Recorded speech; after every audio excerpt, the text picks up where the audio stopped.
say that if you want to kill a dog, you first give it a bad name. You make the dog look bad, then you go ahead and kill it. Folks, welcome to the Spot On, and my good name is Samuel. Now, I want us to look at what President Ruto must do if he wants to avoid a handshake with Raila. That if he doesn't do what I'm going to say, then trust you me, we are going to have another handshake. You know, politics is something that we cannot live without. And it drives everything that we do in our lives. That's a fact. And we've had, for the past a week or so, we've had from the two camps. One camp is accusing the other that they want a handshake. Another camp is coming out strongly and telling us, you know what, we are not interested in that handshake. We don't need it. We don't want it. I know that most people are left wondering, can we have a handshake or not? The answer is yes. There might be another handshake unless President Ruto does the following. Number one, President Ruto must resuscitate the economy. He must work on the economy. Why am I saying this? If he works on the economy, it means that the economy is going to generate jobs. As they say that an idle mind is a devil's workshop.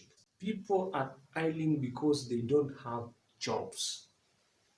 So such kind of a person, when you tell them that we have a rally somewhere, it's very easy for them to go because they don't have anything to do. So the president must work on the economy, and the economy is going to create jobs. When jobs are created, people are going to get busy. You saw what happened at Kamkuji the other day. It was not a holiday. That was a working day. And you could just imagine all those people, they didn't have a job. They don't have a job.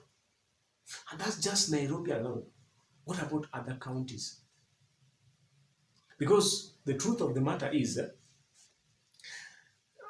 if in whatever they are calling the electoral justice, if they want to pursue whatever they are saying, it means that they have to go around the country. And this issue, of lack of jobs, it's not only in Nairobi County. The truth of the matter is it's within other counties as well. So President Ruto must work hard on that. If he doesn't work hard, I tell you that we will have another handshake. Because, demonstration will continue, investors will go away, there's nobody who will be willing to do what?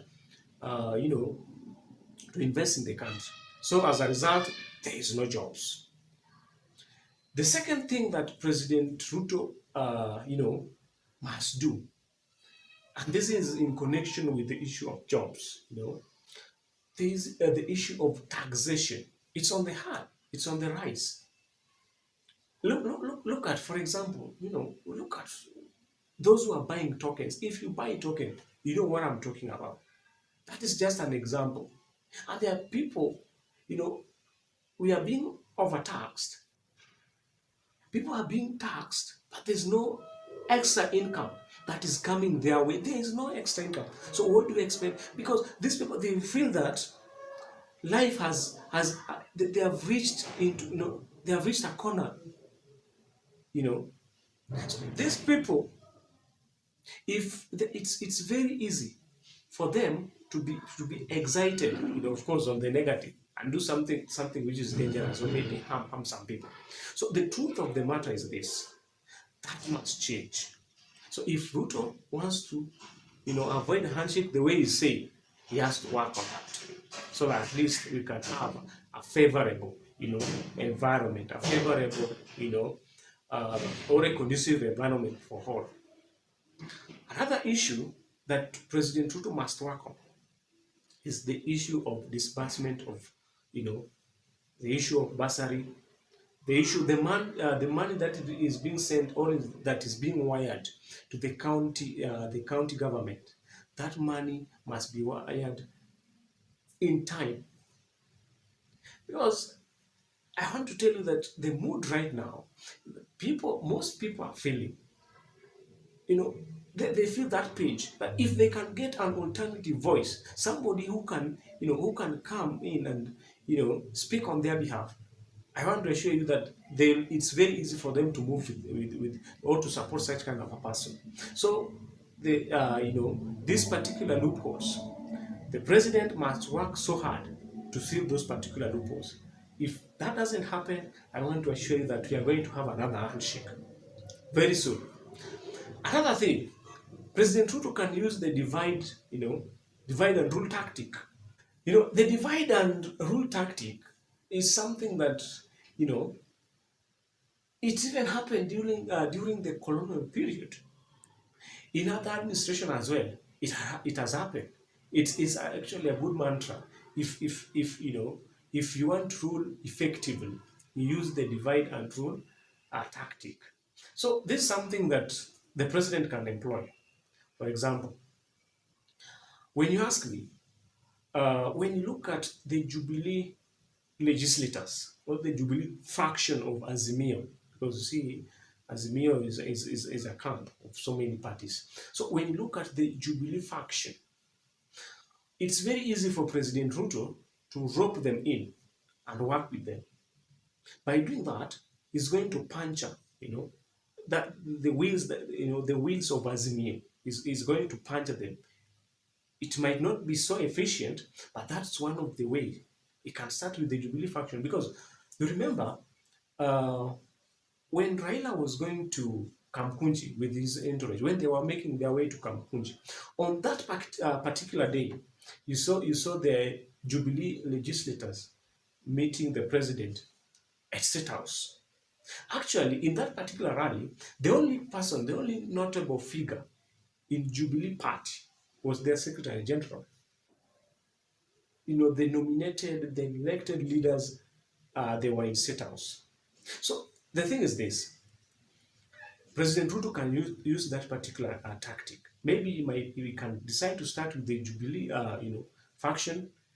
Maybe, uh, you know, look for DAP Kenya, rope them in.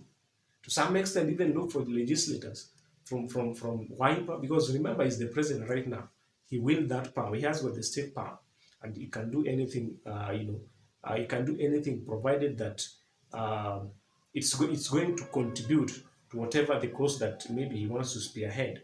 So maybe he can pull that particular faction, the Wiper faction. It might not be all. Maybe few MPs. He can drop them in. By doing that, there'll be a narrative that, oh, maybe Jubilee is not with Raila, is not supporting Raila. A section of maybe Wiper candidates are not supporting Raila. Maybe the DAP Kenya, the elected leaders, are not supporting Raila. And you see, with that, I assure you that Ruto will have a major say, and in the long run, he'll be able to contain Raila. But without doing those, I want to assure you that we are going to have another handshake very soon. Handshake in a political, battle, in a political duel, is something that you never rule out. It comes, it can happen at any time. If the government of the day feels that, we cannot work anymore, we cannot generate taxes, we cannot run a government, because the obvious is, if people doesn't work, there are no taxes. Without taxes, the government cannot run. So if Raila makes it difficult for the government to collect taxes, automatically they look for him. So President Ruto must work smart. His mantra should be working for each and every citizen, whether those who elected him or those who didn't elect him into office. With that, maybe there might be goodwill from the people who might maybe see him working for them, making life easier or simple for them, maybe through the basic commodities, their prices coming down. If he doesn't do those things, I want to assure you that very soon or sooner, we are going to have another handshake. Yes, on cameras they can tell us that, I don't want a handshake or I want a handshake. But the truth of the matter is, if the political temperature, the political, uh, you know, room is not conducive, I want to assure you that a handshake is bound to happen. The government need taxes for them to run the government. The opposition, on the other hand, their interest is to make sure that the government doesn't get that taxes so that they can fail. So I want to assure you that the issues that I've just mentioned, they have to be, the president has to work on them. If he doesn't work on them, trust you me, very soon we'll have another handshake. Thank you for watching. If this is your first time on this particular channel, please subscribe. Subscribe. Hit the like button so that next time when we post the video, you'll be the first person to be notified. The only way, to support this particular channel is through subscription. So please, if you have not subscribed, just hit the, just go to your screen, hit the hit the subscription button, and I think that together we are going to grow this particular channel. Until then, thanks for watching.